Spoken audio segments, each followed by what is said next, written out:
On March 13, 2025, Union Minister for Science and Technology, Dr. Jitendra Singh, laid the foundation stone for the permanent campus and state technology demonstration center of the Northeast Center for Technology Application and Reach at Umsawli, New Shillong Township. Nectar, an initiative under the Department of Science and Technology, Government of India, aims to promote agricultural growth and development in the Northeast region through modern technology. Dr. Jitendra Singh visited stalls displaying fruits, crops, and other produce brought by local farmers. The event also featured a presentation of traditional Garo attire as token of respect to the chief guest, along with other regional gifts. A lamp lighting ceremony was held to symbolize Nectar's role in illuminating and uplifting society. Additionally, a mobile app was launched to assist farmers in utilizing scientific advancement efficiently. It is also to be very greatly highlighted here that the kit will be distributed to further 25,000 farmers in the entire northeastern region.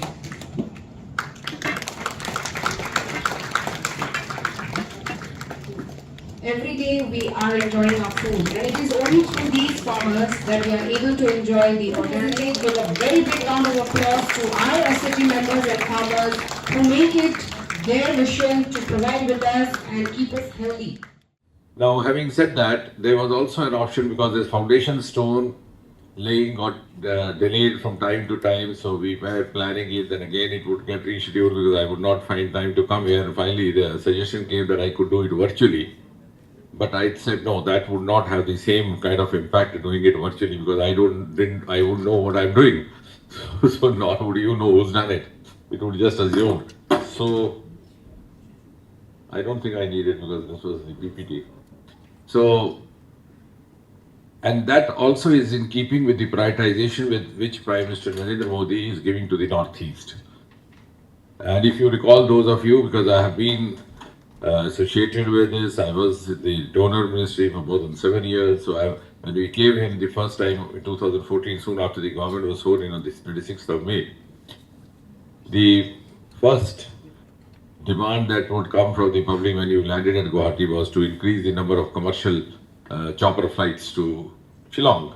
And now it's the other way around. You have the chopper flights that people want to move on by road. So scenic is the journey. And I think the commissioner also deserves to be complimented. Both the Meghalaya government have very beautifully sought all the patronage and support from the Modi government to accomplish all this.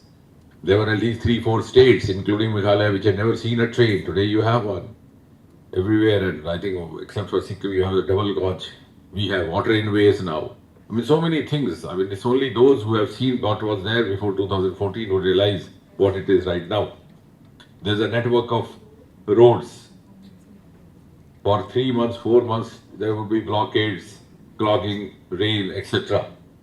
So, then the airports, your Shillong airport was stuck up for, and I would always say that Shillong was actually the regional capital of Assam, the erstwhile Assam, both in times of the British as well as the post-independence India. Still, you didn't have a Shillong airport. And the easiest excuse they would give was that there's a hillock which cannot be negotiated. But now, of course, that also has been taken care of. Arunachal, the most northeastern part, the first ever train, I remember we came with the Prime Minister, it was flagged off from there, the Arunachal Express. So, why I'm saying so is that this institution is also a part of that transformation having happened. Nectar came into existence in 2014, the very first year of the Modi government, first term, 1.0. And as Dr. Sharma was saying, it started functioning from Delhi, but then it shifted over to this place also somewhere around 2020 or 21 again. So I'm glad that this is the entire growth of this institution, right, beginning from its infancy, has happened during the last 10, 11 years under the patronage of Prime Minister Modi. So that is also a reason why I wanted to be associated, not virtually, but physically, because today you're going to have your own now premises and your own permanent building, because till now you were in another premises. So I think this is a landmark in the journey of Nectar of the last 1 decade, and also one of the hallmarks and highlights of what has happened to transform Northeast over the last 10, 11 years. Now, of course, the foundation stone for the permanent campus and also a collaborative center of excellence, as was being mentioned. And I'm also glad that Nectar has, living up to its mandate, not only confined itself to Shillong, it has offered its services and involved all the 8 states of Northeast in one way or the other. Because many of the institutions happen to be in Shillong by legacy, because this was the original capital of Assam. For example, you have the Northeastern Council over here, because that time this was the capital. So you have the, but this came in afterwards in the present scenario, and yet here not being by legacy of being there, by default. It is there by design, and by design, their own effort, they have spread over to the entire Northeast and provided their services to Northeast. So that is something which I think deserves to be complimented. The success stories Dr. Sarma was narrating, I think he can take another 1 hour or so if so much of work has been done, and he's been very passionate about it. But I'm glad he gave me a note, which I was just going through on my way here, and it took me 45 minutes, so time enough to go through his speech. So, and some of the success stories, the Mission Saffron, that also was launched during this government, 2021, Modi government, second term. And very recently, only last year, we had the GI tag for the Jammu Kashmir saffron. And I'm glad to also note that Northeast may emerge as the next saffron hub of India after Jammu and Kashmir. So that also makes it significant, because Prime Minister Modi has been giving higher priority, rather highest priority to these regions, the Northeast, Jammu Kashmir, the ocean territories, the island territories. And in fact, soon after he took the oath in 2014, he had said that I would focus primarily on those territories which did not receive their due attention in the last few decades, so that they rise to the same level of development as the other regions. And that, he said very scientifically, that is also important if you want the overall growth of India, because you can't expect the wholesome development of India or Mother India if the West grows and the East doesn't grow. And I know how many of you have noticed that he's visited Northeast almost 60-65 times, which is much more than the total number of visits by all the preceding prime ministers. And so also the cabinet ministers in the center are persuaded or directed to do so. And therefore, when you have this saffron park, it connects you to the other priority area of Prime Minister Modi, that is the Jammu and Kashmir, and it's also befitting for the farmers across the region, as it's Sikkim, it's Arunachal, it's Meghalaya. And of course, he was talking about the mega projects, the common facility centers, and in the other, his note was mentioning, I significantly noticed that very recently in 2023, a memorandum of understanding between Nectar and the Meghalaya State Rural Development Society. Now, the other program is, of course, as was being shown in those displays, the drone and the Swamitu program is, I think, one of the role model success stories of this government, which is also being emulated by the other countries, some of our success stories in governance. Because that involves technology, that involves governance, that involves ease of living, that involves citizen centricity, and that virtually puts the revenue officers, including the patawaris, out of job. So the citizen can map his boundaries, his farms, and accomplishes with much more accuracy and authenticity using drones and the satellites. And of course, the STEM education labs that he was mentioning, this Nectar drone ecosystem, the solar dehydrators, and also you are contributing to study of the flood vulnerabilities in these areas, particularly when you have Majuli and other places on the road. I think the Nectar has actually diversified itself in various areas, including now you also have the beekeeping and the honey mission, as he was mentioning. And bamboo, of course, and bamboo also, because I'm sure you know equally well, we have the bamboo center over here, just on the Meghalaya Guwahati Road, which is earlier known as, earlier it was known as Bamboo and Teak Center, TDC, now it's called Northeast, it's CBC. So you could also utilize their resources, their services. In fact, at one point in time, about 7-8 years ago, we had also arranged for groups of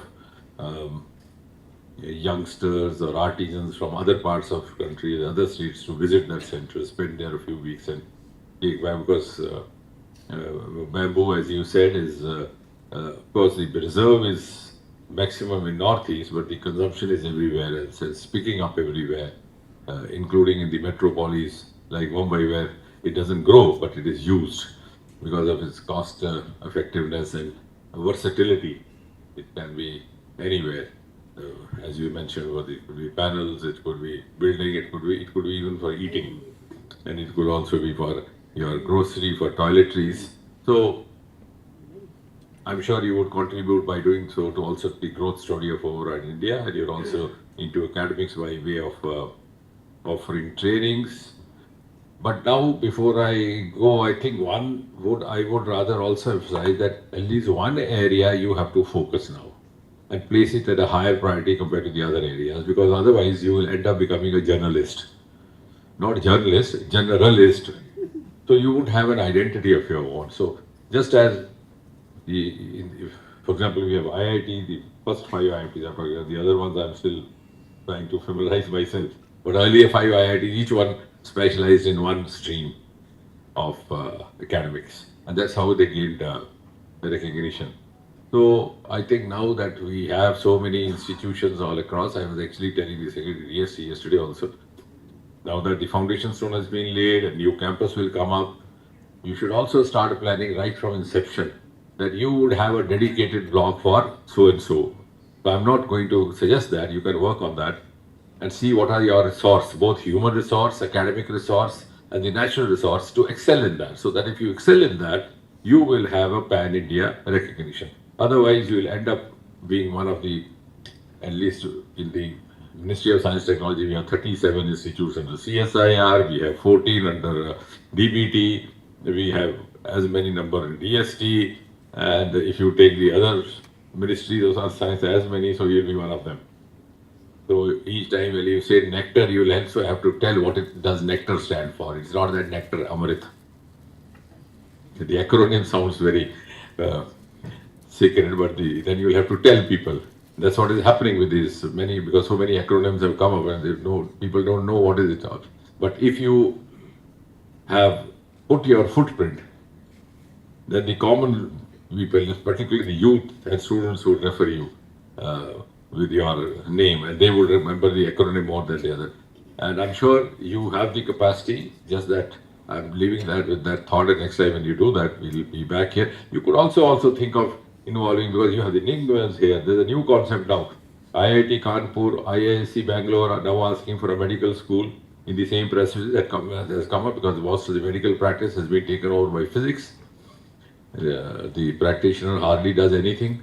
The AI does the the diagnosis, the therapeutic prescription also is generated. So I think you could also think something on those lines, because you have a medical institute nearby which is of considerable repute. You could also engage in an MOU with them.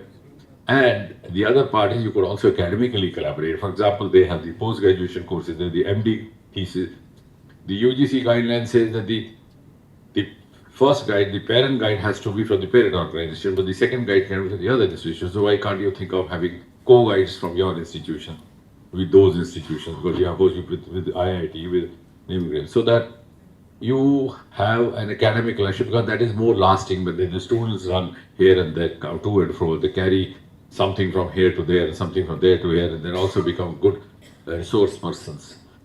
Because you are just starting off, so you have time actually to evolve. Once you get established, then it is also difficult to change the reputation or the image that has emerged, even if you seek to. So I think you are in the formative phase, is the best time happening, and you have the capacity to contribute to what is being widely said as Atmanirbhar Bharat. So you could make Atmanirbhar Northeast, you could be contributing to Viksit Northeast, and both together then contributing to Atmanirbhar Northeast and Atmanirbhar and the Viksit Bharat and the Atmanirbhar Bharat.